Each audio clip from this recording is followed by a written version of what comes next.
Welcome everybody to DTLW Live. We are fortunate to be talking to Michael Delisser today, and we're going to be talking about a great topic. But before we do, welcome back everybody. And if you haven't subscribed, please do so right now. It's going to help us out as we reach different milestones.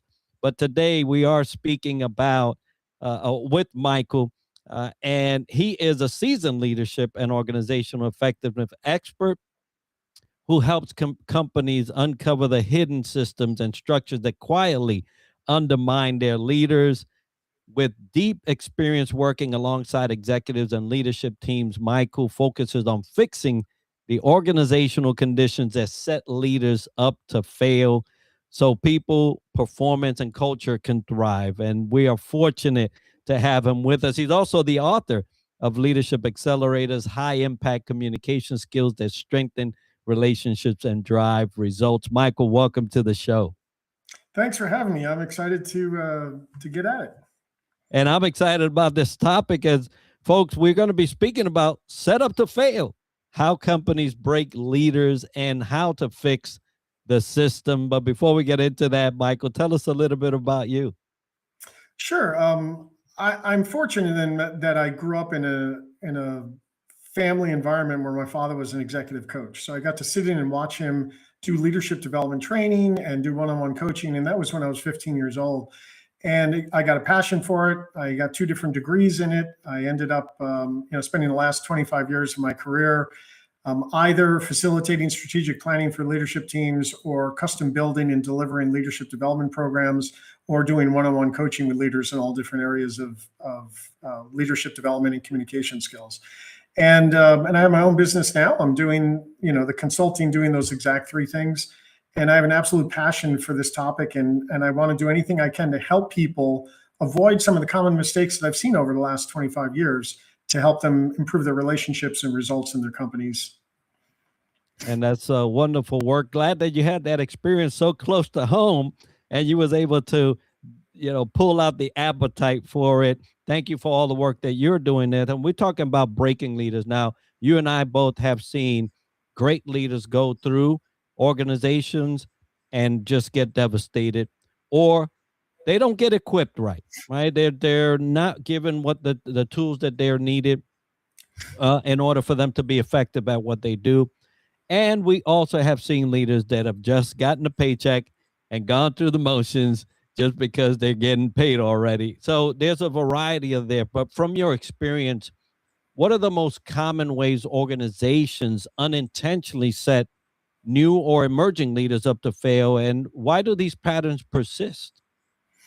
Well, I think the biggest challenge is they undervalue the developing leaders. They undervalue it, and it's not intentional, but it's just, they get caught up in getting other things done. But if I go back to when my dad was doing this before me, 35 years ago, he was in executive outplacement, and everyone he was coaching had been fired for lack of communication skills or some mistake they made with their communication.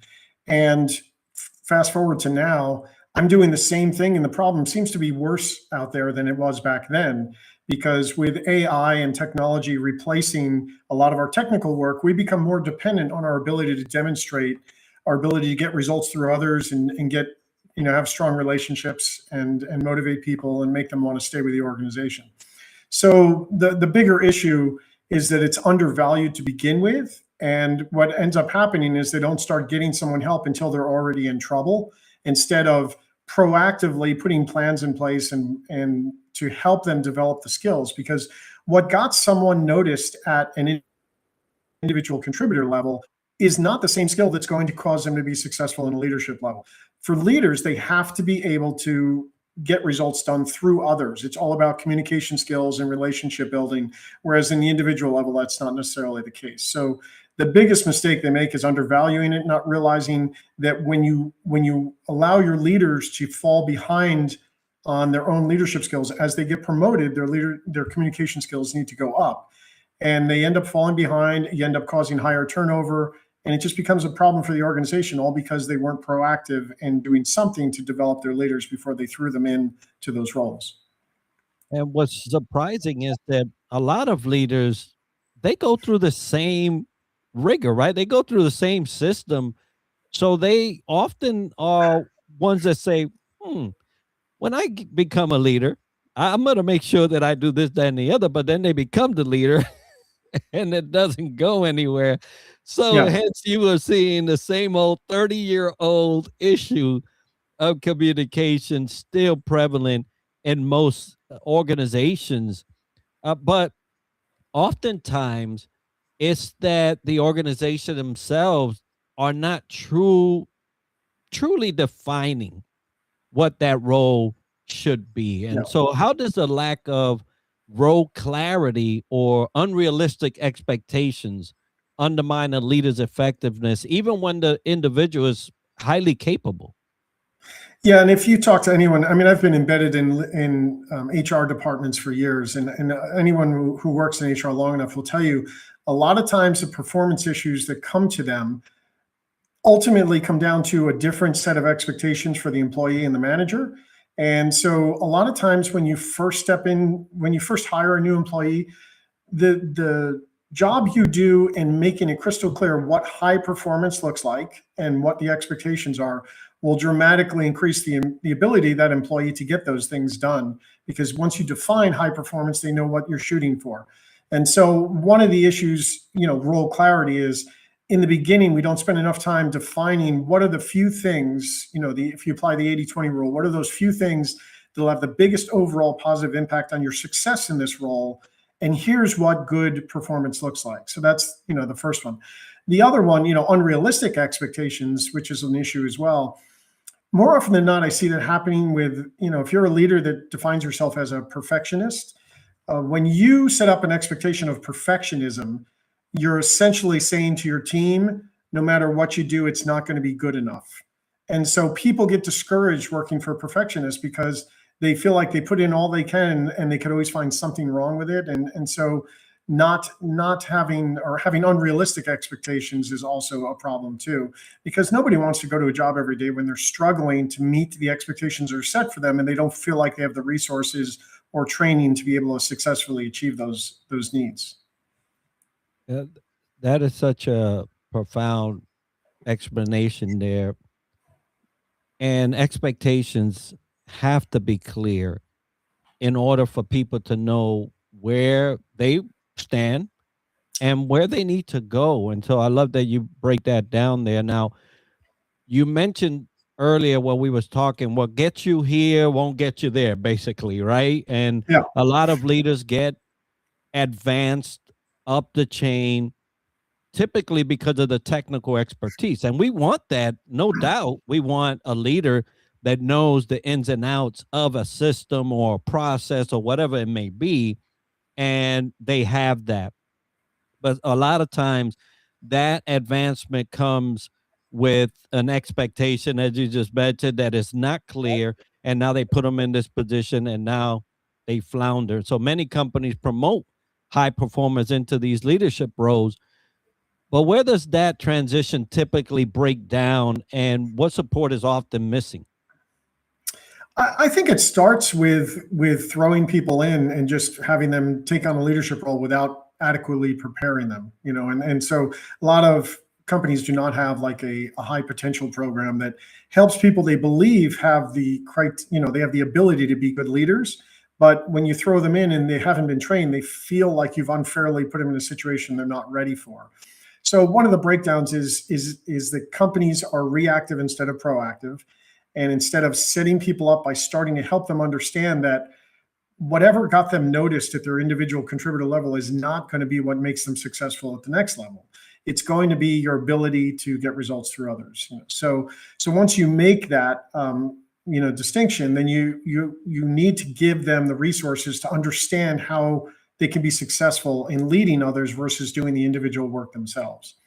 The other thing too is they don't have criteria set up for who they choose for these leadership roles. A lot of times it's, oh, that's my best performing employee as an individual contributor, so I'm going to promote them. Not the best criteria to use. But what they should be doing is looking for people that have a natural leadership ability or ability to develop relationships and get things done through others. Adaptability is critical. And when you get into a leadership role, you're constantly having to adapt and change. And if you don't demonstrate that ability, you're going to struggle at that level as well.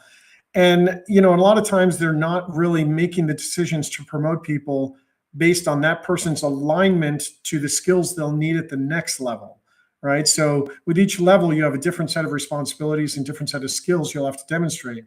And so when you're thinking of who you're going to promote, are you actually spending the time to say, does this person have the future skills they're going to need in that role as opposed to what they're doing in their role now? So a lot of it is about how you even choose and not having clear criteria to choose who might be right for a promotion. And I love that you share that system. It is important, folks, that have organizations that you understand that you are setting in motion what you want to see in the future. And if you don't have that, then that's where things go wrong. Now, what systems and structures or maybe cultural norms quietly work against leaders while senior leadership believe that they're, being supportive? There's a lot of potential issues. I would say performance management process is usually one of the least effective ones in many companies. There's a couple of reasons for that. One of which is that when people have a performance management set up, they always have a development plan that's tied to it. More often than not, those development plans cause people to focus on things that they're not good at, right? So look at any company and look at the list of development plans they have out there for their people, and 90% of them will be work on these 3 weaknesses, right? As opposed to helping them build their strengths. What gets people noticed for promotion, what gets them the most boom out of their careers is to give them opportunities to develop and use their strengths. That's best for the organization as well. And so having performance management that entirely focuses on getting them to improve in their weaknesses is an issue. Making that specifically targeted towards giving them opportunities to grow and build their strengths, that is one thing that could definitely help fix that type of an issue. The other problem with performance management is that more often than not, they haven't gotten enough feedback throughout the year. There is no excuse for an employee to come into a performance review and find out that they're not doing a good job. That should have been very clear much earlier, and opportunities to improve on that should have happened. So there needs to be regular ongoing communication and regular feedback, and that's critical too, or else the performance management process is not going to work, or it's going to leave employees feeling less inclined to want to stick around. Succession planning is a problem too. A lot of times they'll set someone up to take a single leadership position, and they're like, oh, we're going to prepare you for this position. But in reality, companies are flatter now. There's less senior positions out there. And you are actually going to be more successful as a senior leader if you've bounced from one department to another and you've learned how different departments actually function, because you'll have a better understanding at the next level that, this department interacts with this department this way. And so you get a more broad background. And then, of course, if someone's waiting for a single position and the person in that role stays in that role for 5 years, now that person's angry that they've been waiting 5 years for that role. So I think succession planning in general needs to be around developing the skills for any senior leadership role, as opposed to, we're going to set you up for this one role, because you're setting up that person to either be stuck in line or they're going to come out of that only understanding their own function, not understanding other functions. So that's another one where they fail. In terms of like the cultural, potential mistakes, a lot of companies have, mission, vision, values, and nothing in place to reinforce living those on a daily basis. So they basically become window dressing. They're kind of like a nice thing to put on the wall that looks good. But if you have people, something around, people and developing people as one of your values or even part of your vision, and you're not doing it, then it's not worth anything, right? So what are you doing to align your mission, vision, values, and your actual strategic priorities to things that are also engaging in people development is another key one. For example, when you look at any company, I would guess that most people listening to this right now, if they went and looked at their strategic priorities for this year, they're going to find something maybe on growth or sales. They'll find something on improving their product or improving their customer service. But 90% or more of them will not have anything in their strategic priorities about developing their people or making sure that they're creating a pipeline for development. And so if you fail to do that, people will start to look elsewhere. They won't want to work for a company if they don't see their own development as a priority. So those are the three that come to mind for me in terms of things that might be structures or norms that limit an organization's effectiveness in developing their leaders and being successful. And I agree. You reminded me as you was talking, I was hired by a company, and in their, website and all their literature had people development, right? And I was like, oh wow, shoot, this is like the first time I've ever seen this like that. And in the interview, I asked, hey, I noticed that boom, boom, boom. This was all reflective and boom, boom. And you're interested in my development. So what's your plan for me? And it was crickets. Yeah. And Well, so, that also happens with values. Like a company will say our value is transparency, but when major things happen, they're not transparent, and people are like, well, what about our value of transparency? You didn't tell me anything, right? Or you didn't make me aware of that. And you could go down the line of most of the values, and you need to have on a daily basis ways to help the organization demonstrate their commitment to those values. And in the moments that matter, the crises, the layoffs, whatever it might be, demonstrating those values and the way you handle them. That's when you get credibility as an organization for living your values, as opposed to being seen as a company that just created something that sounded good and really isn't committed to it. And that's what ended up happening, right? So I was like, okay, well, you guys you didn't even plan for this. So needless to say, I was there 7 months and I was somewhere else. Now, you talk about a misalignment in what the company is, portraying or publicizing to what's actually happening on a day-to-day basis. And so how do misaligned incentives, such as like rewarding short-term results over long-term leadership health, create failure traps maybe for leaders? Well, the short-term results focus is a big issue because I think it's more prevalent in public companies because there's pressure for stock prices and pressure for investors and things like that to deliver to those people. And the challenge is when you're too short-term focused, you end up making mistakes for your long-term success, right? And so there's always going to be some issues. You need to have an eye on both at both times, at all times. And yes, there are times where there's crisis or things going on where you have to shift your focus to short-term, but you also have to revisit your long-term regularly so that you don't allow yourself to live in the short-term focus and not be thinking about how do you prepare to avoid, long-term issues. For example, if you're in firefighting mode all the time and you're struggling to deal with all the short-term things, you're not working on putting something in place to prevent the firefighting for the future, right? And so you end up creating this perpetual process of more and more being reactive instead of being proactive and putting something in place that reduces the need to be firefighting in the first place. So that's one of the issues that gets leaders in trouble in general in terms of getting the results they need. The other thing I see a lot of is a failure to operate as one team. And I'll say at the executive team in particular, every executive on the team should not be thinking their primary department is the department they run. They should be thinking their primary team is the executive team. Because when you have your focus too much on your own department and you're not seeing how your department interacts and or works well with the other departments, that's when you have silos forming. You have focus on individual goals because that's where you're incentivized, or team goals because that's where you're incentivized. And if you don't have people aligned to organizational goals enough that require them to work with others in order to achieve those goals, then those incentives, those lack of incentives will cause them to default back to department focus. And that's where you get silos, and that's where you get breakdowns in communication. That's where you get competing priorities that people don't even know are in place because they're so focused on their own areas.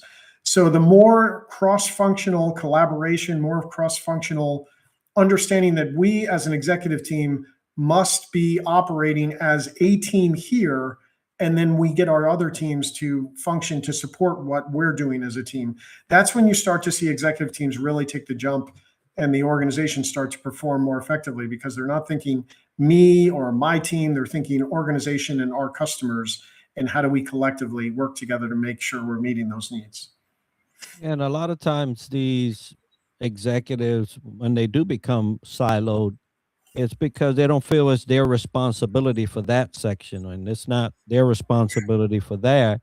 When in turn, when you look at it, everybody's working to one goal, and it's whatever the company is desiring for that time frame. And so, yes, I agree with that. Now, what responsibility do organizations have in developing leadership capabilities versus expecting leaders to figure it out on their own?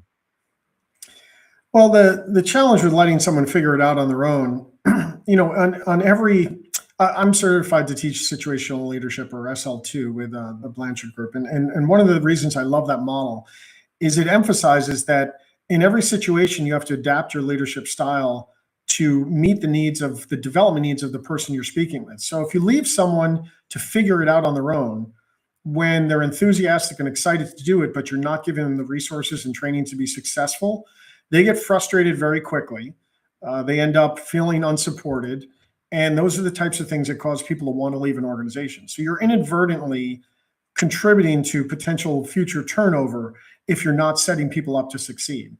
And so anytime you're in a situation where you are not giving people what they need at the exact moment they need and adapting to their needs, and you're leaving them to figure it out on their own, you're causing more frustration. You're hurting the company financially for a number of reasons, one of which is the longer it takes to ramp someone up and the mistakes they make along the way, that all keeps them from actually adding to profitability, because you're putting more resources into helping that person get over the top. And the longer it takes to ramp someone up, the more mistakes they make, the more costly it becomes. And the more time they're not spending on being profitable, you're putting resources into them to figure it out, as opposed to quickly getting them on board and letting them start to be profitable right away, or helping the organization that way. And they also lose faith in the leadership team. They feel like the leadership team doesn't understand my needs. They're not being supportive of me. And because of that, again, you're begging sometimes high performers to go out the door. And this is particularly prevalent when major change happens, because you have people that are really high performing in the role, and suddenly a big change comes. And then you think to yourself, as a leader, oh, well, they've always been good in the role, they'll figure it out. But it's a new way of doing things. They're probably already frustrated because you took them away from the way they were best at. And if you're not recognizing that they need direction because it's different, then you're setting up your high performers to leave. And so there's all sorts of challenges that come out of that. But organizations have to understand that they need to do everything they can to ramp people up quick to any change or any new role, or they're inviting turnover for the organization. Yeah, and we're covering this subject, this topic today, because it is prevalent. It's happening. We see it a lot. There are some companies that wish they could turn back the clock of time, right? And recoup some areas where they could have done better or could have been better. So if a company wanted to reverse this cycle, what are the first 2 or maybe 3 structural changes you would recommend to better set leaders up for success? I would say, number one, looking at your strategic priorities, right? I mean, if people get off this call and they go look at their strategic priorities and they see that there's nothing at the strategic priority level that's about focusing on people internally, not necessarily just customers, but also internally, then look at what you could be doing to change it, so that, because when it's at the strategic priority level and it's organization wide, it gets more attention and it gets measured more effectively than if it was just some initiative that HR was rolling out, for example. So making sure that you're elevating those individual inside, employee needs to the level of strategic priority. Because look, I mean, people nowadays, they do not stick around if they don't feel like you value them and you're not giving them opportunities. So it should be at that level, even though there are other things that seem more pressing. If you're thinking long-term, not short-term, you should be thinking about investing in your people and doing that at the strategic priority level, making it that important. The second thing I would say is really formalizing your development programs to the point that you're focusing on, you need to apply the 80-20 rule. So a lot of times I've worked with companies in putting together competency profiles for executive roles or director roles or manager roles. And it's not about creating a laundry list of competencies. It's about identifying the 3 or 4 critical competencies that are most tied to success in that role or at that level.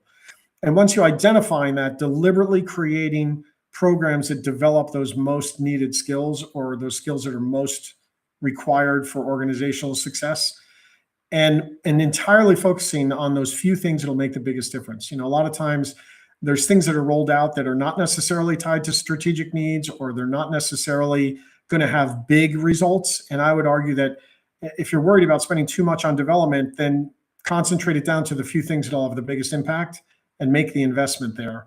And then the other thing that companies need to do is really double down on connecting the dots for people. I think since the pandemic, people are much more purpose-driven. They want to know they're doing something different, something worthwhile with their lives, or they're contributing to something bigger.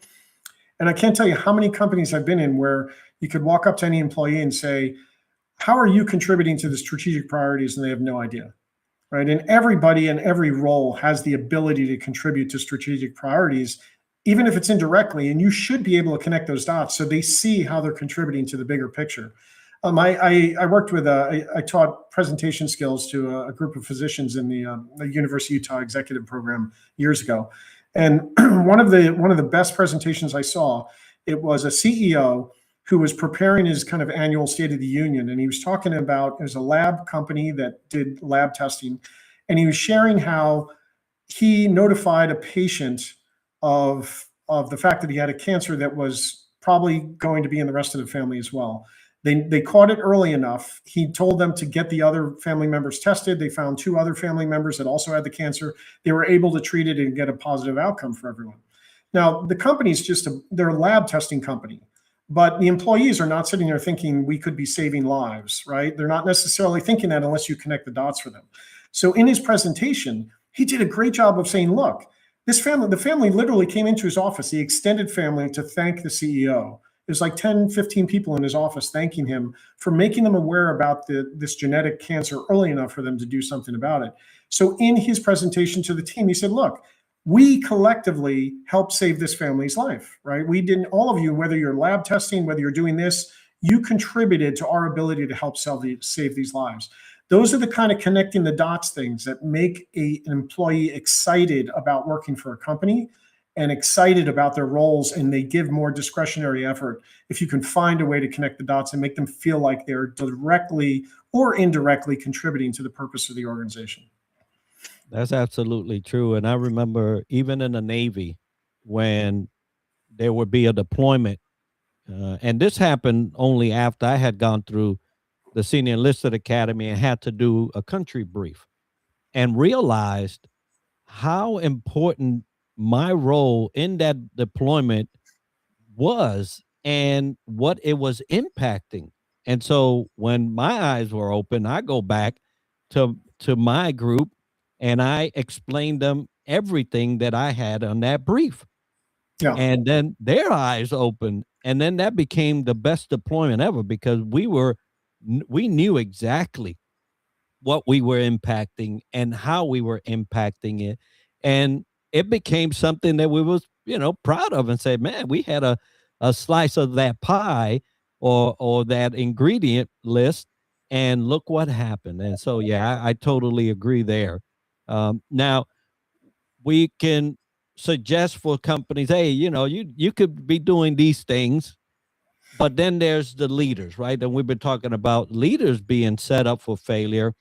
But for the leaders who feel that they have been set up to fail, what practical steps can they take to regain let's say, control or influence upward or still lead effectively? Well, I mean, number one is take ownership of your own development. And so what happens is no leader above you wants to forget about you or wants to make you feel like they're not committed to your development. It just happens because they're dealing with everyday things.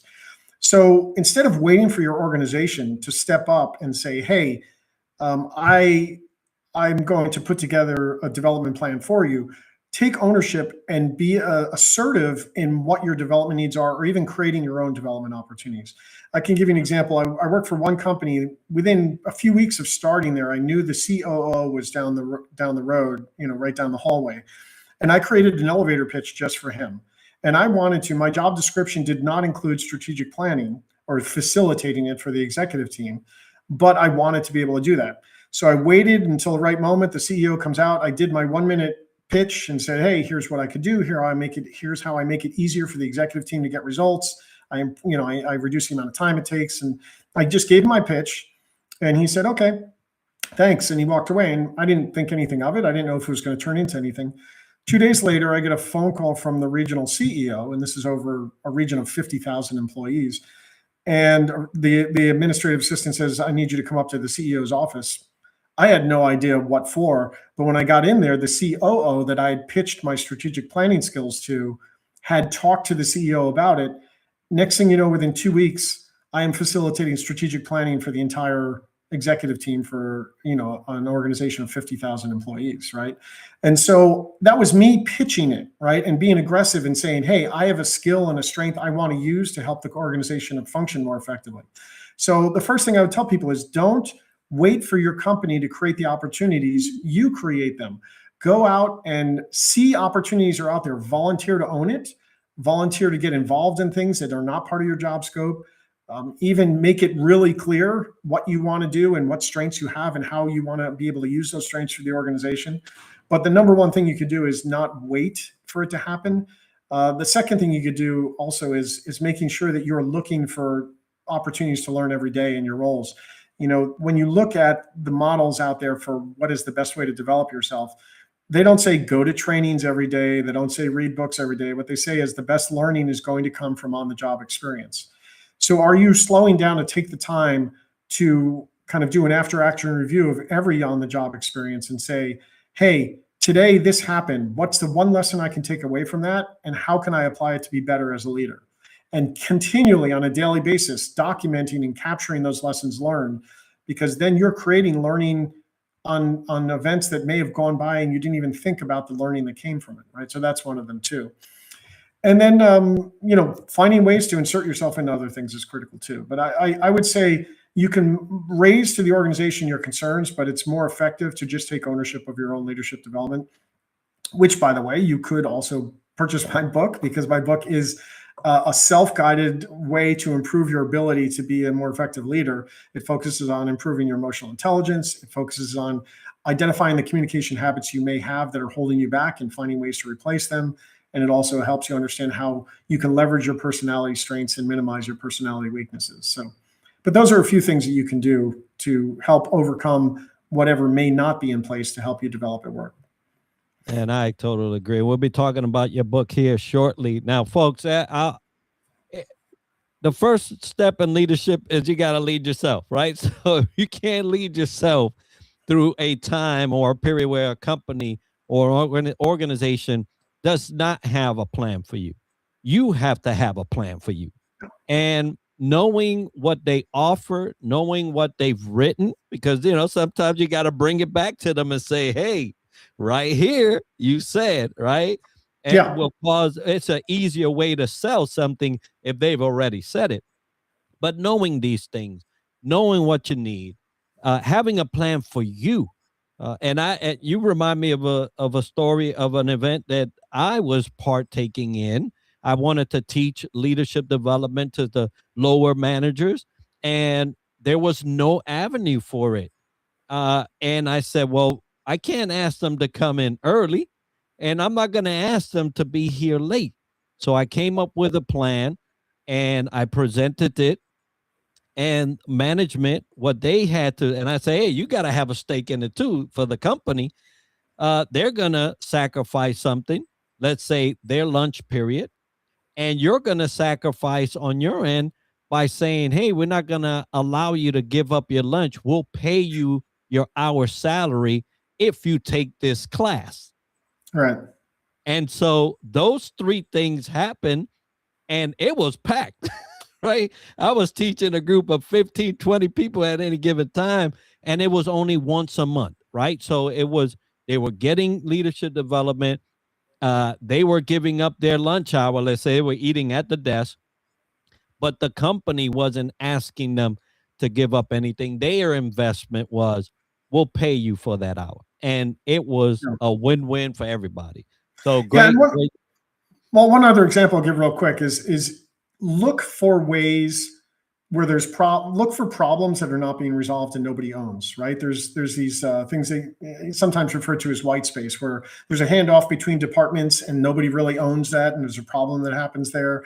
But if you're in your role and you see something out of the scope of your role that is an issue that needs to be resolved that nobody's owning, volunteer to own it. Say, look, I see this as a problem. I would love to head up a team to take care of it, right? And that's another way, because you're demonstrating your initiative, you're demonstrating your commitment to the organization's success, and you're creating your own development opportunity by taking on something that might be out of the scope of what your expertise is. But as long as you surround yourself with other people that can help you be successful, then that's another way to create development opportunities. Absolutely. Now, you mentioned briefly your book. So let's talk about your book. What was the mindset around writing that, and then so that others can support by buying it? And now I'm going to make sure to have the links in the show notes of the podcast so that you can be able to easily click on there and purchase it. But tell us about that.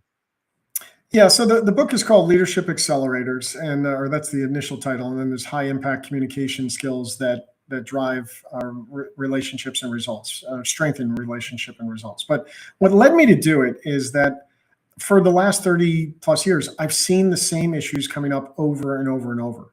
And typically when I do 360 reviews, or when I do anything where I'm working with leaders at all levels, the ones that have the highest self-awareness and strongest communication skills are typically the ones that are able to make the jump from good to great, right? Or the ones that are able to recognize that one or two weaknesses they have and make them a little less noticeable. Like maybe they have a communication habit that's hurting trust or pissing people off or whatever it is. So in any case, over the years, I'm seeing these consistent patterns of the things that are holding back executives and holding back leaders at all levels from being the most effective they can be. And they all come down to three areas that I see. One is emotional intelligence, and so Daniel Goleman, who created the emotional intelligence model, he basically argues that, the higher you go in the organization, the more critical it becomes for you to be strong in communication skills versus technical skills. And he even argues that emotional intelligence is twice as important as cognitive intelligence, or IQ, right? When you get higher in an organization. So I work on helping you increase your self-awareness and self-control around emotions, right? And that's one thing in the book. The second thing is working on communication habits. So even going back to watching my dad, do this, 30 plus years ago, he was dealing with executives that had low self-awareness about habits that were ineffective, and it was holding back their success. So I work with people on identifying what are their communication strengths and what are the few things they could work on that maybe reduce it. And I help them really develop. The book itself helps them identify what these strengths are, what these weaknesses are, and how they can go about taking actions. It gives, self-assessments. After the self-assessments, it gives you specific actions you can take, and then it helps you go about planning something to work on this. And then the third area is personality, understanding how personality impacts your effectiveness. And look, I work with executive teams all the time where they're too heavy in one personality type. Maybe they're super results driven. And then when they roll out change, they end up steamrolling people and not getting people on board because they're so focused on the result instead of focusing on, the people side of change and getting the people on board. And that's really why most changes fail, is because, the people side of the change is not managed. So understanding how your personality preferences impact your effectiveness in your role and how it impacts your effectiveness in relationships with others, and helping you figure out specific actions you can take to improve in both those areas. So those are the three main focuses. I also talk about improving your focus in general. One thing I like to talk about a lot because I think it's critical is that multitasking damages your brain, right? And you could go out and do a Google search on that, and you'll see, do the terms multitasking and brain damage, and you'll find a lot of articles with a lot of research talking about how bad it is for you. So the question is, what can you do to help improve your focus on the job? And I have a whole chapter that hits on that. It talks about multitasking practices and how to improve in those, or how to reduce your use of them. But ultimately, instead of training your brain to be less and less focused by looking at your phone and constantly multitasking, you can work on training your brain to be able to focus for longer periods of time. And that's another thing that's in the book. But ultimately, it is a self-guided book to help you improve, not just give you self-assessments, but also give you actions you can take to improve in whatever area of leadership you need to work on. Outstanding. Well, folks, we'll have that link so that you can take a look at the book, purchase the book, and follow Michael. Michael, thank you so much for this wonderful conversation. I know that a lot of folks can go back even in replay and go through what we discussed, but a very important topic, folks, is we're trying to get both companies and individuals to understand that there is some setup for failure. Some of it is on the company, sometimes it's on you. And because as we discussed, if you're not vouching for yourself, you're not putting those chips on you and creating opportunities where there are, then sometimes you might be one helping yourself be broke, right? And so great conversation, great topic. Thank you so much, folks. Thank you for joining us on DTLW Podcast Live. This is streaming on YouTube, LinkedIn, Facebook, and you can always watch the replay. But get in the comments and tell us how you felt about the topic, the answers, the comments, or any inputs that you may have. And for sure, help Michael out by purchasing that book and getting yourself a self-study guide, self-guiding kind of book that help you this next coming year. We're coming into Christmas week. I wish everybody a very happy and safe holiday season and a very happy new year. Michael, thank you once again. And we'll catch each other on the next episode of DTLW Live. Thanks for having me.